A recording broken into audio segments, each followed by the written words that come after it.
नमस्कार। कार्यक्रममा हाम्रो आवाजको यो नवीनतम श्रृंखलामा म छु तपाईको आफ्नै आवाजको साथी विजय र यति बेला विभिन्न रेडियोको प्रविधि कक्षबाट साथ दिँदै हुनुहुन्छ उहाँहरूको नाम म लिन चाहन्छु। सामुदायिक रेडियो दर्पण एफएम 99.2 मेगाहर्जबाट सुमित बंगिनीले साथ दिँदै हुनुहुन्छ। सामुदायिक रेडियो जलजला 96.4 मेगाहर्जबाट यति बेला रिता गहा मगरले साथ दिँदै हुनुहुन्छ। रेडियो साहिनो 99.8 मेगाहर्जबाट यति बेला साथ दिँदै हुनुहुन्छ विश्वनिधि अर्यालजीले।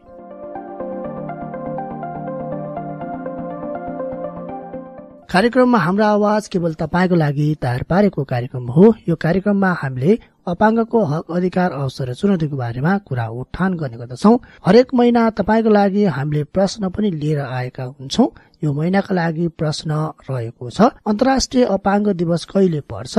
पूरा मिति लेखेर पठाउनु होला, जसको लागि तपाईले 9861738587 मा मेसेज गर्न सक्नुहुनेछ, जसको सर्ट फर्म रहेको छ HA लेख्नुहोस् र 9861738587 मा मेसेज गर्न सक्नुहुनेछ भने यो कार्यक्रमलाई तपाईले खुल्ला आकाश अनलाइन टिभीमा पनि सुन्न सक्नुहुनेछ, जसमा तपाईले कमेन्ट गर्न सक्नुहुनेछ। कमेन्ट गर्ने मित्रहरू मध्ये एकजनालाई हामी विजेता गराउनेछौं, जसको लागि तपाईले हाम्रो च्यानल खुल्ला आकाश अनलाइन टिभी सब्स्क्राइब गर्नुपर्ने छ। सब्स्क्राइब गरेका साथीहरूको मात्रै एन्सर हामीले लिनेछौं। तपाईले सब्स्क्राइब, लाइक र कमेन्ट भयो भने मात्र हामी पुरस्कार दिनेछौं। पुरस्कार प्रायोजन गरेको हो नमुना अपाङ्ग केन्द्रले। नमुना अपाङ्ग केन्द्रको तर्फबाट तपाईले 100 रुपियाँको रिचार्ज कार्ड प्राप्त गर्न सक्नुहुनेछ। हरेक हप्ता विभिन्न व्यक्तित्वहरूसँग कुराकानी गर्ने क्रममा आज भने सहकर्मी मित्र जीवन बानियाले गर्नुभएको अन्तर्वार्ता तपाईको लागि हामी प्रस्तुत गर्न लागिरहेका छौं। लागौ जीवन बानियाले गरेको इन्टरभ्यू सुन्नतर्फ। आदरणीय दर्शकबिन नमस्कार। अपाङ्गता भएका व्यक्तिहरूको पहुँच शहरी क्षेत्रमा भए तापनि ग्रामीण क्षेत्रमा अझै पनि विस्तार हुन सकेको छैन। भन्न त भनिन्छ सर्वाङ्गीण विकासका कुरा, तर पनि ग्रामीण क्षेत्रका अपाङ्गता भएका व्यक्तिहरूको हकमा त्यो भने कतै लागू भएको देखिँदैन। टाठा बाठाले अवसर पाउँछन् र अन्य व्यक्तिहरू भने अवसरबाट वञ्चित नै हुनु परेको छ। 16 दिने अभियान भनिन्छ। अहिले पनि महिला हिंसा विरुद्धको 16 दिने अभियान चलिरहेको छ। आउन त वर्षै पछि अपाङ्ग दिवस लगायत विभिन्न दिवसहरू पनि आउँछन्, तर पनि अपाङ्गता भएका व्यक्तिहरूले पाउनु पर्ने अझै पनि अधिकार पाएका छैनन्। उनीहरू गाउँमै खुम्चिनु परेको छ, केही औलामा गन्न सकिने बाहेक। यिनै प्रश्नहरूको जवाफ दिनका लागि आजको कार्यक्रममा हामीसँग हुनुहुन्छ सफल नेपालकी अध्यक्ष रूपा राई। उहाँसँग आजको श्रृङ्खलामा हामी संवाद गर्नेछौँ र प्रस्तुत छ यो कुराकानी। रूपाजी, कार्यक्रममा स्वागत छ। हवस्, धन्यवाद। नमस्कार, म रूपा राई, सफल नेपाल अध्यक्ष, सुदूरपश्चिम धनगढी कैलाली। अनि अहिले चाहिँ तपाईँ के गरिरहनु भएको छ, संस्थाले के गरिरहेको छ, यसबारे संक्षिप्तमा जानकारी पाउनु। अब पहिलो प्रथम त मेरो संस्था खोलेको 2071 सालमा हो। अनि यसले चाहिँ खास यो संस्थाले महिलाहरूको प्रजनन स्वास्थ्य सम्बन्धी र कुपोषण सम्बन्धी काम गर्दै आएका थियौँ विभिन्न गाउँपालिका र नगरपालिकामा। तर पछि कोरोनाको कारणले गर्दाखेरि ठप्प भयो, सुस्तायो, अनि कार्यक्रमहरू पनि त्यत्तिकै रह्यो। र अहिले फेरि त्यस कार्यक्रमलाई नै हामीले अगाडि बढाउनको लाग्दाखेरि यसलाई चाहिँ सुचारू गरेका छौँ। र अहिले महिलाहरूको भन्दा पनि हामीले यसमा सर्वाङ्गीन अपाङ्गता भएको व्यक्तिहरूको आय आर्जनसँग जोडेर काम गरिरहेछौँ।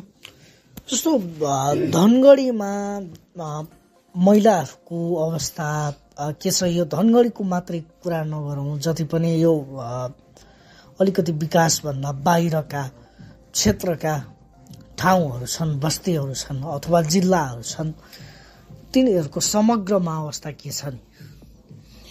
अब त्यो त के अरे अघि तपाईँले भनिहाल्नुभयो, टाठा बाठाहरूको लागि चाहिँ यो सबै कुरा ढोका खुल्ला छ। जोसँग छैन उसले चाहिँ ढोका खोल्नु त के परको कुरा। अब अस्ति मात्रै मैले एउटा के अरे समाचार सुनेको थिएँ, बझाङको के अरे हुन्छ महिलाहरू त्यहाँको गाउँले बादी थरका दिदीबहिनीहरू मादल बजाएर मागेर आफ्नो भोकमरीलाई चाहिँ पेटलाई चाहिँ पुरा गरिरहेछ। अनि अर्कोतिर सुन्दा मान्छेहरूसँग पैसा यति धेरै जिएनजी भदौ 2324 बेलामा दुनियाँको घरघरबाट डलर निस्के, रुपियाँ निस्के, कसैको घरभरि पैसा कोही खाने नपाएको अवस्था छ महिलाहरूको। त्यसपछि पनि एकल महिलाहरू त 20 वर्ष 21 वर्षको उमेरमा श्रीमान बितेका हुन्छन्। तिनीहरू समाजमा यति दबेर बसेका छन्। अहिले हामी सहरी क्षेत्रमा त त्यो कुरा हामी प्राय केही पनि देख्दैनौँ। तर हामी यो बझाङ बाजुरा, अछाम डोटी, के भन्छ दलेलधुरा, बैतडी, दार्चुलाको कुरा, त्यहाँको महिलाहरूको अवस्था चाहिँ यति बिग्न छ। अब साङ्गा महिलाहरूकै बिग्न छ भने अपाङ्गता महिलाहरूको त अब कुरै नगरौँ। जस्तो त्यस्तो अवस्था छ। अनि त्यो अवस्थालाई उठाउनका लागि अहिले यो च्याउ जस्तै खोलिएका विभिन्न सङ्घ संस्थाहरू छन्। मैले यो शब्द प्रयोग गरेँ, तपाईँ नरिसाउनु होला। अनि यिनीहरूले गर्ने काम भूमिका खासै देखिँदैन। यस्तो किन हुन्छ? प्राय जस्तो मान्छे दुई अर्थमा बाँच्छन् मेरो आफ्नो विचारमा। एउटा निस्वार्थमा, एउटा स्वार्थतामा। स्वार्थतामा बाँच्ने मान्छेहरू अथवा कार्यक्रम चलाउनेहरूले पहिलो आफ्नो पेट पाल्छन्, अनि मात्रै छरिएका बिउ जस्तै अरूसँग छर्छन्। सफल नेपालले के गरिरहेको छ? सफल नेपालले चाहिँ हामीले प्राय जस्तो सबै प्रकारको अपाङ्गता भएको व्यक्तिहरूलाई मूलधारमा ल्याएर आय आर्जनसँग जोडिरहेछौँ। जस्तै पढे लेखेका अपाङ्गता भएको व्यक्तिहरू त शिक्षा आयोगमा लड्छन्, टिचर बन्छन्, निजामती कर्मचारी आयोग बन्छन्, त्यहाँ बढ्छन्।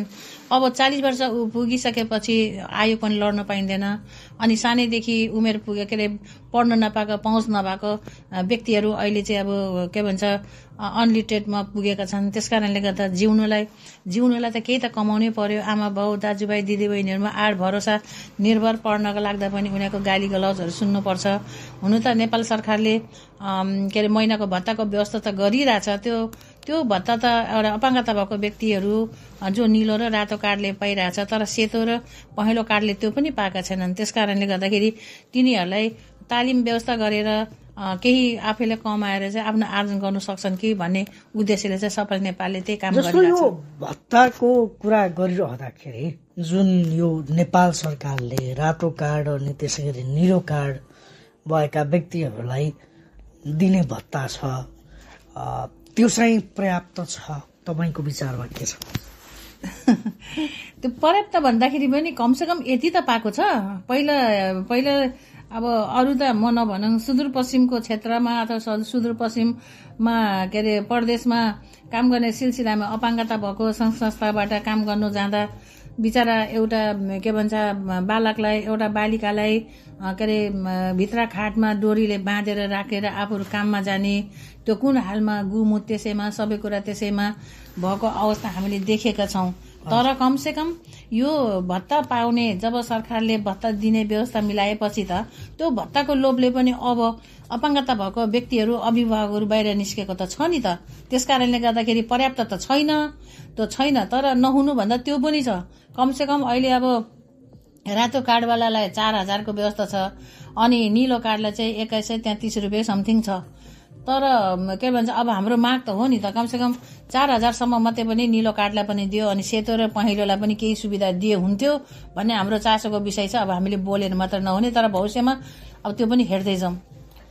हजुर, जस्तो कि तपाईँले यो भत्ताको कुरा गरिरहँदाखेरि जस्तो केही व्यक्तिहरूले अथवा केही वर्गहरूले के पनि भन्छन् भन्दाखेरि बरु यो सरकारले भत्ता पाउने यो सीमित व्यक्तिहरू हुन्छन् नि, जस्तो केही काम गर्न नसक्ने अनि आफ्नो काम अरूले गरिदिनु पर्ने, त्यस्तो प्रकृतिका बाहेक अरू जस्तै अन्य अपाङ्गता भएका व्यक्तिहरू छन्।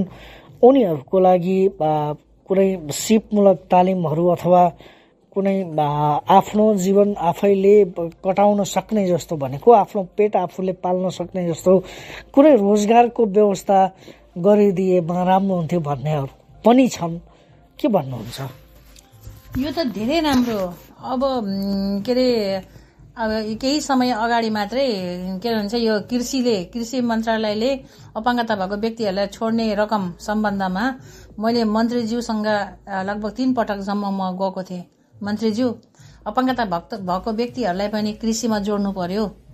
अब के भन्छ यो बिउ बिजन, अब पशुपालन, पशु पन्छी पालन सबैमा पनि जोड्नु पर्यो मन्त्रीज्यू भनेर मैले भन्दाखेरि उहाँले के भन्नुभएको थियो भने, होइन म्याम, म एउटा बाख्रा भए पनि, 2वटा बाख्रा भए पनि, 100वटा बाख्रा भए पनि म सबैजनालाई म व्यवस्था गर्छु भनेर उहाँकै मुखले, उहाँकै वचनले भन्नुभयो। तर पछि चाहिँ परियोजनाको लागि वास्तवमा प्रस्तावित बजेट पनि आयो 65 लाख सुदूरपश्चिम अपाङ्गता भएको व्यक्तिहरूलाई। तर त्यो हामीले फर्म पनि भर्यौँ। अब के भन्छ विज्ञापन निकाल्यो, त्यसको हामीले फर्म पनि भर्यौँ। तर पछि भित्रैबाट चाहिँ के भन्छ त्यो उनीहरूले नै मिलाइसकेको रहेछ। अनि एकजनालाई 65 लाखको टेन्डर दियो। भरि त्यो टेन्डर गर्नु खोज्दै फेरि कसले कताबाट लग्यो, कसले कताबाट। अब स्थिति यस्तो छ, पाउने कुरा त पाउँदैन, अरू कुराको के आशा गरौँ? हजुर, जस्तो कि तपाईँ एमालेसँग पनि निकट नै हुनुहुन्छ अनि सरकारले यस्तो काम गरिराख्दाखेरि तपाईँले त्यो बेलामा दबाब दिनु भएन अथवा तपाईँको संस्थाले दबाबमूलक कार्यक्रम गरेन? त्यो त यस्तो एक थुकी सुकी 1000 थुकी नदी भन्छन्। एउटा व्यक्तिले बोल्ने भइदिएको भए त हामी के बोल्थ्यौँ होइन। अहिले अब समाजमा त्यस्ता खालका व्यक्तिहरू, अपाङ्गता भएका व्यक्तिहरूको सन्दर्भमा अझै पनि मान्छेहरू बोल्न डराउँछन्। त्यो पनि फेरि के छ भने, अब मैले के भन्छ, अब अपाङ्गता भएकै व्यक्तिहरू बीचमा पनि त तानातान गर्छन्। अब एउटै अर्को खुट्टा तान्छन्। अब म चाहिँ के चाहन्छु भने, म भरसक सबै कुरा मिलेर जाउँ, मिलेर गरौँ। अनि के अरे अब मलाई त के छ र, मलाई त पुगेश्वरी छ, मेरो बच्चाहरू कमाउने छन्, म आफै जागिरे, अहिले पनि म पेन्सन खान्छु। खोले फाँडो त खानु हामी 2 जना बुढाबुढीले नगे पुग्छ। तर म के गर्छु त भन्दाखेरि मेरै वर्गको निम्ति म बाँचिन्जेल सेवा गर्नको लाग्दा मात्रै पनि मैले गरेको। हजुर, जस्तो कि म्याम तपाईँले यो पेन्सनको कुरा गरिरहँदाखेरि अलिकति यो भत्ताको विषयमा कुरा गरौँ।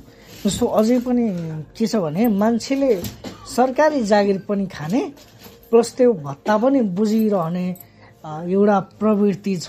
त्यो चाहिँ कस्तो तपाईँले पाउनु भएको छ? यसको लागि अब तपाईँको त्यहाँ बाहिर विभिन्न कार्डहरू झुन्डाएको पनि देखियो। यस्तो समस्या यो क्षेत्रमा छ कि छैन? यो क्षेत्रमा मात्रै होइन, यो सायद मलाई जहाँसम्म लाग्छ सबैतिर छ। किनभनेदेखिलाई अब म त पेन्सन खान्छु, म भत्ता खाँदिनँ, मलाई धेरैले भन्यो। तर केही व्यक्तिहरू दोहोरो खान्छ, खाइरहेका छन्, हाम्रै सामु खाइरहेका छन्। हाम्रै सामु खाइराख्दाखेरि अब मैले त भन्नु भएन होइन। के अरे त्यो चाहिँ अब त्यसरी कुरा गरिराख्दाखेरि चाहिँ कमसेकम छानबिन गरोस् चाहिँ हामी भन्छौँ। तर अब त्यहाँ गएर हामीले चाहिँ लुफाउनाले यस्तो खाएर चाहिँ यसलाई यस्तो कारवाही गर भन्ने अधिकार छैन नि त हामीलाई। किन सरकारी निकायमा छ, उनीहरूलाई पनि त थाहा छ नि त त्यो कुरा। अब अहिले कति किन त 6 महिनामा किन नवीकरण गर्नु पर्यो भन्दाखेरि बाउ मरेको कति वर्ष भइसक्यो, छोराहरूले त्यो के भन्छ भत्ता खाइरहेका, आमाहरू मरेको अहिले भत्ता खाइरहेका, त्यस्तो कुराहरूले गर्दाखेरि अहिले अलिकति 6 महिना नवीकरण त निकालेको छ नि त। हजुर, यो 16 दिने महिला विरुद्धको अभियान भन्छ, यो पनि भइरहेको छ नै, हरेक वर्ष नै प्राय भइरहेको हुन्छ। अपाङ्ग दिवस पनि हरेक वर्ष नै आइरहेको हुन्छ। यसले अपाङ्गता भएका व्यक्तिहरूको जीवनस्तरलाई कतिको उकासेको पाउनुहुन्छ नि तपाईँले? अब के अरे अपाङ्ग दिवस मनाउँदैमा अपाङ्गता भएको व्यक्तिहरूको जीवन स्तर त उठाएको छ, उठ्छ भन्ने त म मान्दिनँ। तर कुरा के भने, यो एउटा चाहिँ अब विश्वव्यापीबाट आएको, कमसेकम यो दिनलाई चाहिँ अपाङ्गता भएको व्यक्तिहरूलाई नेपाल सरकारले अथवा कुनै पनि सरकारले चाहिँ उनीहरूको कामको मूल्याङ्कन गरोस्, उनीहरूलाई चाहिँ उनीहरूको चाहिँ समीक्षा गरोस्, राम्रो काम गर्नेलाई पुरस्कारको व्यवस्था गरोस्, राम्रो गर्ने अपाङ्गता भएको व्यक्तिहरूलाई सम्मान गरोस्।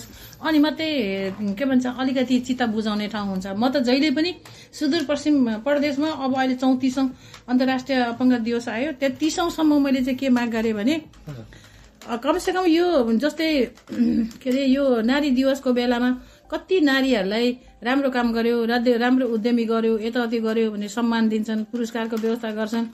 तर यो अपाङ्गता दिवसको बेलामा चाहिँ न समाजले गर्छ, न प्रदेशले गर्छ, न स्थानीय तहले गर्छ होइन। त्यस कारणले गर्दाखेरि जब उनीहरूले अपाङ्गता भएको व्यक्तिहरूको बारेमा मूल्याङ्कन गर्दैनन्, सम्मान गर्दैन, तबसम्म अपाङ्गता भएको व्यक्ति यो राष्ट्रको निम्ति सायद जहाँसम्म लाग्छ उड्दैन। हजुर, तपाईँहरूलाई लाग्ने गरेको एउटा आरोप के हो भन्दाखेरि नै यो धेरै संस्थाहरूलाई एउटा आरोप चाहिँ के पनि लाग्ने गर्छ भन्दाखेरि यिनीहरूलाई बजेट दियो भने त्यो अनुसारको काम गर्दैनन्। यिनीहरूले 100मा 25% को काम मात्रै गर्छन्, अरू सबै गोजी मात्रै भर्छन् भन्ने खालको एउटा आरोप छ। भनेको यो 100मा यदि 100% संस्थाहरू यदि छ भने 10% सही हुन्छ, नत्र भने त्यो 90% फेक नै हुन्छ भनेर भन्छन्। यो चाहिँ किन यस्तो भएको हो? यो च्याउ जस्तै धेरै संस्थाहरू भएर हो कि अथवा के हो म्याम? यो त सबैभन्दा ठुलो त अनुगमनकै कमी हो नि त। अब त्यो भन्नुलाई पो सजिलो छ त। यो त कहाँ, यो संस्थामा मात्रै छ र विद्यालयमा पनि छ, कुनै पनि कर्मचारी क्षेत्रमा पनि छ। हामी स्कुलको शिक्षा गुणस्तर शिक्षा खोज्छौँ, तर यत्रो लगानी भइरहेछ। अनि त्यसको अनुगमन छ कि छैन, विद्यालयमा शिक्षकहरू छन् कि छैनन्, समयमा पढाउन आउँछन् कि आउँदैनन्, विद्यार्थीहरू एटेन्डेन्स छ कि छैन, परिवारसँग कतिको यिनीहरूको छ कन्सल्टेन्ट छ, यो सबैको अनुगमन जबसम्म हुँदैन त्यो त 10% होइन, अब कति % हुन्छ। अहिले बाटोघाटोको कुरा गरौँ होइन, ठेकापट्टाको कुरा गरौँ, 2 रुपियाँ 10 रुपियाँको ठेका छ भने 2 रुपियाँको कार्यक्रम छन्, 8 रुपियाँ चाहिँ गोजीमा हाल्ने क्रमले त आज के भन्छ महिना दिन भएको हुँदैन, बाटो बिग्रिन्छ, 1 वर्ष हुनु पाउँदैन, पहिरो जान्छ, बाढी जान्छ, इत्यादि सबै कुरा हाम्रो देशको मनज्ञ क्रियाकलाप त हामीले देखिरहेको छौँ त। हजुर, ग्रामीण क्षेत्रका महिलाहरू अथवा अपाङ्गता भएका व्यक्तिहरूको जसरी यो सहर एरियामा उनीहरूको विकास वृद्धि भइरहेको हुन्छ, पहुँचको आधारमा पनि जसरी पहुँच भइरहेको हुन्छ र त्यो चाहिँ स्थानीय स्तरमा भएको पाइँदैन अथवा हुँदैन पनि, यो समस्यालाई कसरी हल गर्ने म्याम? अब अपाङ्गता भएकै व्यक्तिहरूको सवालमा कुरा उठाउनुहुन्छ भने जसको सवाल उसको नेतृत्व त्यो चाहिँ चाहिन्छ नै। किनभने एउटा साङ्गा व्यक्तिले लेखेको कानुन र एउटा साङ्गा व्यक्तिले लेखेको ऐन चाहिँ हामी अपाङ्गता व्यक्तिहरूको लागि मैत्री हुँदैन। हाम्रो अहिले UNCRPDले बोलेको छ, के भन्छ अब शिक्षादेखि लिएर सबै कुरा चाहिँ बोलेको छ, तर कार्यान्वयन गरेको छ कि छैन त्यो कसले विचार गरेको छ? न त मन्त्रालयले विचार गरेको छ, न प्रदेशले, न स्थानीय तहले। हामी अपाङ्गता भएको व्यक्ति 2 देखि 32, 6 देखि 32 सम्मको हाम्रो शिक्षादेखि लिएर सबै कुराको लाग्दा हामी अधिकार खोज्छौँ। खोइ त हामीलाई कसले दिने हो? अहिले सीमित त मात्रै हुन्छ, ल हुँदैछ गर्दैछ, आखिर मुखले मात्रै त हो नि, आखिर कागजमा मात्रै सीमित त हो नि, गरेको छ कसले? हजुर, अनि यो अहिले सुशीला कार्कीको नेतृत्वमा जुन यो सरकार छ, अनि केही अपाङ्गता भएका व्यक्तिहरूले विभिन्न मन्त्रालयमा विभिन्न व्यक्तिहरू भेट्दै पनि गरेको पाइयो। यो अहिलेको सरकारले तपाईँहरूको मागप्रति सकारात्मक छ कि छैन, के लाग्छ? सकारात्मक त हिजोको सरकारले पनि सकारात्मक चाहिँ नगरेका होइनन्। गर्नु चाहिँ अब मुखले भनेकै हो, हामी गर्छौँ, यसम्म पुग्छौँ भनेर। तर अब यो जुन एउटा विश्वासको वातावरण हुन्छ नि म्याम, त्यो चाहिँ बन्न सकेको छ कि छैन भन्ने मेरो प्रश्न। विश्वासको वातावरण चाहिँ जब आफूलाई आफ्नो आत्मविश्वास र बल मिल्छ, विल पावर हुन्छ, तब आत्मविश्वास हुने हो, विश्वास लाग्ने कुरा हो। अहिलेको अब हाम्रो के भन्छ प्रधानमन्त्री जो हाम्रो महिला न्यायाधीशबाट चाहिँ प्रधानमन्त्री हुनुभएको छ, सायद उहाँको एउटा केही न केही खुबी भएकै कारणले गर्दाखेरि यो प्रधानमन्त्री उहाँ चाहिँ हुनु पाउनुभयो। एउटा महिला भएको कारणले गर्दाखेरि पनि म त उहाँलाई धन्यवाद र बधाई नै दिन चाहन्छु। अब गर्नु र नगर्नु हामी नेपाली जनताहरूले कति कति कुराको चाहिँ विश्वासमा हामी आधार छौँ, त्यसले भर पर्ने हो। अब यो अहिले अब कतिपय दलहरूले के भन्छ, यो राजनीति त मलाई खास त्यति मन पनि पर्दैन, मलाई त्यति आउँदा पनि आउँदैन। तर जे होस्, जब विश्वासको वातावरण त्यति बेला भन्छ जो कुरा चाहिँ पोजिटिभली मान्छेले लिन्छ। हजुर, हामी कार्यक्रमको अन्त्यमा छौँ। मैले सोध्न भुलेका केही कुरा छन् भने अन्त्यमा राख्न सक्नुहुन्छ? अब बिर्सेको कुरा भुलेको कुरा भन्दा पनि सबभन्दा ठुलो कुरा त यहाँसम्म आएर तपाईँ जीवन बानिया पत्रकार भाइले अथवा बाबुले यति ठुलो एउटा मौका लिएर चाहिँ मलाई प्रश्न गर्नुभयो। अब मेरो अन्तर्वार्ता लिनुभयो। मेरो अन्तर्वार्ता कहाँ पुग्छ, कसले सुन्नुहुन्छ, म त्यसैमा खुसी छु। कमसेकम म नपुगे पनि त्यो ठाउँसम्म मेरो आवाज पुर्याउने हाम्रो पत्रकार भाइ बानियाज्यूलाई चाहिँ मैले धन्यवाद दिएँ। अपाङ्गता भएका व्यक्तिहरू पनि यो प्रोग्रामहरू सुनेर बस्छन्। ग्रामीण क्षेत्रमा सबै क्षेत्रमा नै सुन्छन्। तिनीहरूलाई तपाईँको सन्देश चाहिँ के छ नि? अब अपाङ्गता भएको व्यक्तिहरू अथवा भाइ बहिनीहरू तपाईँहरूले आफ्नो परिचय पत्र चाहिँ पाउनु भएको छ कि छैन, कुन रङको पाउनु भएको छ? अब प्रायः जसोले नै रातो नै माग्ने गर्छन्, किन हामीलाई गाह्रो छ, 21 पुग्दैन, 4000 भए हुन्थ्यो भनेर माग गरेका छन्। सुदूरपश्चिम प्रदेशमा त पहाडी भेगमा लगभग दृष्टिविहीन सबैजनाले अथवा अलिकति पनि अपाङ्गता भएको व्यक्तिहरूले चाहिँ रातो कार्ड नै पाएका छन्। अब त्यो कुन हिसाबले पायो मलाई थाहा छैन, तपाईँहरूको क्षेत्रमा कस्तो छ। तर यदि नपाउनु भइदिएको भए, तपाईँहरूले पाउनुलाई गाह्रो भए परिचय वितरण निर्देशिकालाई फलो गर्नु होला, अथवा जान्नु भएन भने पनि हामी मार्फत चाहिँ तपाईँहरूले काम गर्नु सक्नुहुन्छ। र तपाईँहरूले एकदम निश्चित भएर काम गर्नु होला। तपाईँहरूलाई त्यस्तो केही समस्या भयो भने पनि हामीसँग सम्पर्क गर्नुहोला। जानेको बुझेको कुरा तपाईँहरूसम्म हामी आउँछौँ, पुर्याउँछौँ। हस्, कार्यक्रममा आफ्नो महत्त्वपूर्ण समय दिनुभयो, त्यसका लागि तपाईँलाई धेरै धेरै धन्यवाद। हवस्, मेरो पनि धन्यवाद, एकदम धेरै धेरै धन्यवाद। भर्खर तपाईँले सुन्नुभयो जीवन बानियाले गरेको कुराकानी। यो कुराकानीसँगै हामी कार्यक्रममा निकै अन्त्यतिर आइसकेका छौं र मंसिर महिनाको लागि सोधेको प्रश्नको पनि सही उत्तर दिन सक्नुहुनेछ। मंसिर महिनाको लागि प्रश्न रहेको छ, अन्तर्राष्ट्रिय अपाङ्ग दिवस कहिले पर्छ? पूरा मिति लेखेर पठाउन सक्नुहुनेछ, जसको लागि तपाईँले मोबाइलको मेसेज बक्समा जानुहोला। कार्यक्रममा हाम्रो आवाजको सर्ट फर्म SA लेख्नुहोस् र 9861738587 मा मेसेज गर्न सक्नुहुनेछ। यो कार्यक्रमलाई तपाईले खुल्ला आकाश अनलाइन टिभीमा पनि सुन्न सक्नुहुनेछ। यतिन्जेल सुनेर साथ दिने तपाईलाई धेरै धेरै धन्यवाद। प्रविधि कक्षबाट यो आवाजलाई तपाईको रेडियो सेटसम्म पुर्याउनको लागि मद्दत गर्ने प्राविधिक मित्रलाई विशेष धन्यवाद दिँदै समयमा छुटिनु भनेको बाध्यता र व्यवस्था होइन, अनुशासन हो। यही अनुशासन पालना गर्न आगामी सप्ताह तपाईलाई भेट्नमा आउने छु। त्यतिन्जेलसम्मको लागि तपाईको आफ्नै आवाजको साथी विजयलाई बिदा दिनुहोस्। हवस् त, नमस्कार।